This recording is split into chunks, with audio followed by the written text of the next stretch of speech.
Having accomplished nothing beyond getting a nice view of the city and a partial tour of Bordy Opsilik's apartment, we went back up to the roof and climbed into the shuttle. The peace officers made certain we got on board, but didn't get on with us, which I found strange, but I couldn't quite figure out why. We were quiet for the first few minutes of the trip. It was Colonel Rage who finally spoke.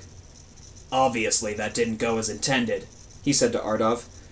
"I hope you'll report to your boss that we didn't mean for things to happen this way." Ardov shrugged like it didn't much matter to him. "Is this going to interfere with what Junip had in mind for us?" the colonel pressed. I guess he didn't want to mention the fake escape plan out loud in case there was some kind of monitoring on board the shuttle. Ardov grinned. "I have a feeling that this meeting will prove largely irrelevant." "That meat sack wants to kill you," Smelly said. I put my hand to my mouth and mumbled so no one would hear. "No kidding." "I don't mean abstractly. Its heart rate is accelerated. Its senses hyper-alert. It is about to do something that I suspect none of us will much like." I looked out the window and noticed we were flying over a strange part of the city. Below us, the buildings were low and had a ragged look to them. The streets were dirty, junked shuttles and ground vehicles lay there, like they'd been abandoned. This wasn't the way we had come. There was also a shuttle flying extremely close to us. Usually they kept a good 25 feet or so between each other, but this one was almost touching, less than 5 feet away. I was about to ask what was going on when there came a chime from Ardov's bracelet, and he sighed. "That's my cue. Wish I could say I was sorry to see you go, but I'm not." A trapdoor in the roof slid open. Cool air began to gush inside, and our faces were blasted by wind. Ardov unbuckled and stood up. "In case you haven't figured it out yet, this shuttle's programmed to crash. It would have been better if you'd exonerated Junip before you died, but this will have to do." Using his augmented skills, Ardov crouched and leapt upward 15 feet through the trapdoor in the roof. "Let's see you cheat your way out of this one, Zeke," he called down. Then he leapt from our shuttle to the next one. We all looked around. Everyone was too stunned to move. Then, at the exact same moment, Tamrat and I unbuckled and ran to the main control panel. "He wasn't bluffing," she said. Her fingers danced on the console. "We're programmed to crash." "I don't see a workaround," I said as I read through the displays. "We're locked out of the shuttle's programming by an encryption code. Can you do something?" I turned away from her as I said it. The question was really directed to Smelly. "The encryption is extremely complicated. I could break it, but in 6 minutes. We are programmed to crash in less than 5. "There's not enough time," Tamrat said. "I'd need close to 10 minutes, and we've got under 5. I looked out the window. The other shuttle was keeping pace with us. I guess it wanted to make certain that we went down as planned. "Ardov would have programmed the shuttle when we came on board. There is better than a 99.8% likelihood he has the encryption code." "Ardov will have the code," I said aloud. I stood up and looked at the gaping hole in the roof. One of us was going to have to go get it. Rarls were stronger and more agile than humans, but I wasn't about to ask Tamrat to do anything that risky, and I didn't trust Velonic to get it done. There really was only one being for the job. I looked over at Steve. He was already unbuckling. "Right," he said. "I'll hop over there, smack Ardov around, and message back the code." "Go with him," Smelly said. "What?" "You don't think I should go?" Steve asked. "I don't think I should go," I said. Steve set his dark lizard eyes on me. "No offense, mate, but no one suggested that you're up to this." "I wouldn't put you in harm's way," Smelly said. "You know that I have too much to lose, but I don't think this one being is going to be able to get the job done. You need to go with that reptile. It's not good to do too often, but I can augment some of your physical abilities. I'll get you through it." There wasn't a whole lot of time to play around with. I did not like the idea of getting up on the roof of a shuttle that was cruising about 5,000 feet in the air. On the other hand, Smelly wouldn't be risking my life, or its own existence, if it didn't think I could do what needed to be doing. Finally, probably most convincingly, was that it was one thing to send Steve into danger because he was the only one who could do it. It was another thing to sit back and do nothing when I'd been told I could help. Discussion time was over. Steve didn't jump up through the trapdoor like a skill tree hacked Ardov. Instead, quick as a cockroach, he climbed up the side of the shuttle, skittering along the ceiling and then out the door. I stood under the gaping hole, trying to decide how I was going to get up there. Then, just like that, a platform in the floor rose up and lifted me. It happened so quick I hardly had time to understand it. 1 second I was standing in the shuttle, looking up at the sky, and the next I was up there with Steve. The wind was almost deafening, and I had to struggle to keep my balance. How'd you manage that? Steve demanded, shouting at top volume. No idea, I shouted back. I'm just glad it worked. Now, are you ready to do something stupid? Do you ever have to ask me that? Steve looked over at the other shuttle, still flying next to ours. He took perhaps 10 seconds to gauge speed and distance, then, without any wind-up, he propelled himself forward and leapt the 10-foot gap between the two vehicles. He slammed into the side of the shuttle, chest first, but the moment he made contact he was already scrambling for something to grab onto. He quickly found some kind of handhold and pulled himself up to the shuttle's roof. Your turn, Smelly shouted. Panic coursed through me like a sputtering electrical wire. I didn't know how to leap from one moving shuttle to another. It's not the sort of thing you practice in gym class. How did I measure distance? How did I compensate for speed? I was still wondering these things when my feet started moving, my legs pumping. It was like my body knew what to do without my brain telling it. And I leapt. I was in the air, the wind blowing hard, pushing me up and back away from the shuttle, and for a terrifying moment I felt sure I had misjudged the leap. I was going to fall to my death.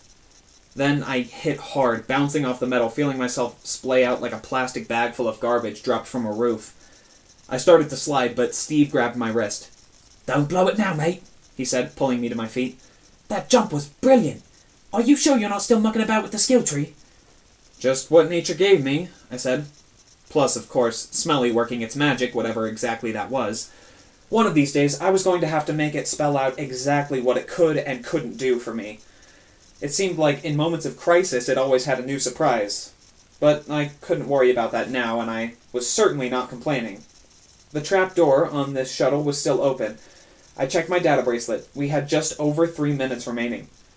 No time for recon, Steve said, reading my mind. All we've got is surprise.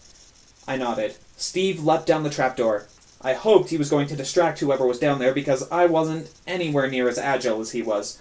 I went over to the opening, sat, dangling my legs, and then let myself slip using my hands to hold me up as my body lowered. When I'd gone as low as I could, with my head still outside the shuttle, I allowed myself to drop. Here were the 4 armband-wearing peace officers who had left us on the roof. What a surprise! And of course, Ardov. So yeah, 5 on 2. Bad odds, though they were made slightly better by the fact Steve had been kicking and punching with his lizard foo in the few seconds he'd already been on board. 2 of the peace officers, a bull-headed and squid guy, were already slumped on the floor, their body positions suggesting Steve had knocked their skulls together. I had never wondered if you could render a squid alien unconscious with a blow to the head before. This trip was, in fact, turning out to be educational.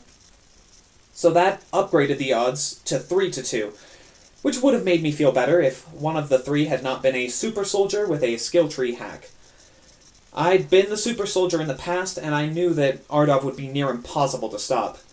As soon as I oriented myself, I saw Ardov backhanding Steve. Ishii are tough, and I'd seen Steve fight before. He was like reptilian Terminator, but Ardov stopped him cold. Steve tried to pull his head back to avoid the blow, but Ardov seemed to anticipate the move. His furred hand made contact, sending Steve reeling hard into the shuttle wall. I'd have leapt on Ardov from behind, but the 2 remaining peace officers were suddenly turning their attention to me.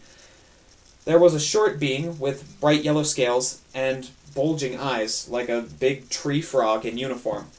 And then a hulking, spiny giant, easily 7 feet tall, that looked like Chewbacca's porcupine cousin. They both looked angry and terrifying, but there was no way I wanted to fight a spiky behemoth. I turned to the other one. "Let's go, Frogman," I said with the bravado I did not feel. Frog woman, Smelly said. She's female. Also, her species naturally secretes a paralytic poison when her skin is agitated, so don't let her touch you. That counted as a useful tip. Now I got to choose between being impaled by the porcupine of doom or getting up close and personal with the death sweat of a lady frog. I did not have a lot of time to choose how I was going to go down swinging, though, because out of the corner of my eye, I saw Ardov moving towards a slumped Steve. I looked around for anything I could use as a weapon. It was a standard transport shuttle, just like the one we'd been on. The chairs were bolted down, there was no loose equipment that could be dangerous, only stuff to keep you safe. Like an inflatable raft. As the peace officers moved towards me, I lunged to the nearest aisle and threw myself to the floor. I grabbed a sealed raft container from under one of the seats. I wished that, like Volonic, I had taken the time to review the safety material, because now I didn't have time to read over the instructions, which came with those handy illustrations that are supposed to make everything clearer, but just end up confusing me in the process. Tear open the stupid package and press the red button twice, you witless imbecile, Smelly helpfully offered. The peace officers were nearly on top of me, the yellow frog woman holding a PPB pistol, and I could see, as if in slow motion, that her long, slightly webbed fingers were curled around the trigger, ready to fire. I dodged to the side, so that the plus-size porcupine would be in between the weapon and me. Then I pressed the red button twice and hurled the still compact raft at the two of them. It inflated furiously, going from the size of a box of macaroni and cheese to the size of a canoe in about half a second. The raft couldn't have been too heavy, but it was moving fast, propelled by the force of its own inflation. It slammed into the giant porcupine, and he staggered back, smacking Miss Frog in the face with a spiny arm. She cried out in pain. His weapon went flying into the air. I leapt up and caught it as the porcupine went down to the floor, the paralytic venom working its paralytic magic. I checked the pistol, making sure it was on the stun setting, and fired off a quick blast, sending the last peace officer to the land of venomous and amphibious dreams, a place, incidentally, I hoped never to visit. I couldn't say precisely for how many seconds I'd been distracted. It didn't seem to me to have been that long, but I turned to find Steve about to take a punch to the face. Ardov had his elbow cocked back. I had no doubt that one of his augmented punch could put my lights out permanently. Steve was tougher than I was, but I didn't have any interest in finding out just how much tougher. I fired a warning shot over Ardov's head. Sparks exploded from the bulkhead, which got his attention. There's nothing like weapons fire in an airborne vehicle to make everyone stop what they're doing and reevaluate their priorities. Ardov took a step away from Steve and had his hand in the air, but he was grinning like this was all a big joke. "You can't shoot me, Zeke. I have the codes to cancel the destruct sequence. How am I going to tell you what they are if I'm unconscious?" "What if I shoot you and bring you over to that shuttle?" "That would be a great plan," Ardov said, "if you thought you could actually leap the distance between the two shuttles while carrying me. Also, I've sworn to serve the cause of peace, which means I'd rather die than hand victory to violent primitives like you." Time being short, I decided to ignore everything he said. "Steve and I are right here, Ardov. That means anything that happens will happen with witnesses." "Not ideal," he admitted, "but the Confederation will judge me by the standards of my species, not by how I've been enlightened. They'll never know I'm carrying out Junip's orders." "Except I've been recording our conversation," I told him. "So actually, they will kind of know, because, like a complete idiot, you just told us." I had not been recording our conversation. That would have required a whole lot of ingenious, maybe even prophetic planning. You don't go through life thinking, "I'm about to have a life-threatening encounter. I should probably record it in case my enemy says something incriminating." The way Ardov was looking at me, I kind of got the feeling he was trying to work all this out on his own. And that was okay. I didn't mind, mostly because while we were talking, Temret and Volonic had slipped down through the trapdoor. I had no idea why they had risked the leap over here. Less of a risk when you're a rural, I guess. For whatever reason, they decided to join us on the fun shuttle, and now here they were, standing directly behind Ardov. And Temret had a PPB pistol in her hand. "Hey, Ardov," she said. Vilonic's eyes went wide. "It's not appropriate to initiate conversation with a male who..." That was as far as he got, because he was startled by the sound of Temret firing the weapon at point-blank range directly into Ardov's back. "I could have shot him if I wanted to," I shouted. "We need to get we'll need to get the codes from him, and we can only do that if he's conscious." Temret sighed. She was crouched down by Ardov's slumped form, doing something to him. "Nice job here," she told me. "Other than, not being smart enough to finish it." She was holding his wrist. I realized she was accessing the files on his data bracelet. "Clever," I said. "No kidding." She had a bunch of holographic text that she was scrolling through, moving from one file to another rapidly. "Okay, I got it." We all started to move, but she held up a staying hand. "No point in all of us risking the jump a second time. We'll just fly both shuttles back to the compound." "I can't let you go unaccompanied," Volonic said. Temret took a deep breath. "But what if the codes aren't right, and I can't prevent the shuttle's destruction?" I knew her well enough to read her tone. She had no doubt the codes would work. She was totally messing with him, but it worked. Vilonic's eyes went wide. Perhaps you are correct. Steve was now standing, rubbing his head and looking a little groggy, but no more than he might have after an afternoon of Ishi rugby or whatever. Nice save, Ducky, he told her. Need a lift? She nodded. Tamret turned to me, grinned as if to say she could still pretty much do anything, augmentations or not, and then gently placed her foot on one of Steve's lowered hands. Like they were performing a circus act they'd practiced a million times, he lifted and she flew upwards, catching the side of the opening, and then hauled herself up. I watched from the monitor as she made the leap to the other shuttle and vanished down the trapdoor. A bunch of things were going through my mind. I was thinking about how I never, not in a million years, would have let Tamret go into danger while I stayed behind, out of desire to protect my own skin. I thought about how I should have insisted on going with her, not because I thought she would need me, but because if I had, I would have had a few minutes alone with her, away from Vilonic. And finally, I was thinking about how the giant porcupine guy seemed to have recovered from his paralysis and was now standing behind Vilonic, ready to bring his clasped hands down on his head. I admit, there was a moment of hesitation. I could deal with the porcupine guy before he clobbered Vilonic, or after. It was hard to say which would be better, so why rush things? Still, I knew I had to live with myself, and if I allowed Vilonic to be sucker-smacked by an angry guy with spines, I'd probably feel bad about it later. I raised my pistol. In Vilonic's eyes, I saw a moment of terror, in which he wondered perhaps if I had chosen to assassinate him. Then I fired off a stunning blast, which sent the peace officer stumbling backwards, unconscious. Vilonic looked behind him, realized what had happened, and looked at me as I lowered my pistol. You saved my life! He saved you from a beatdown, mate, Steve said. And maybe a few puncture wounds. Plus, he clearly had to think twice about doing it. Best to have a little perspective.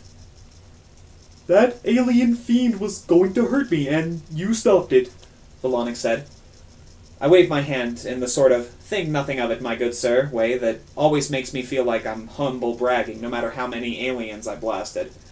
The truth is, saving someone, even someone like Vilonic, never stops being an ego booster. And yeah, he did owe me one.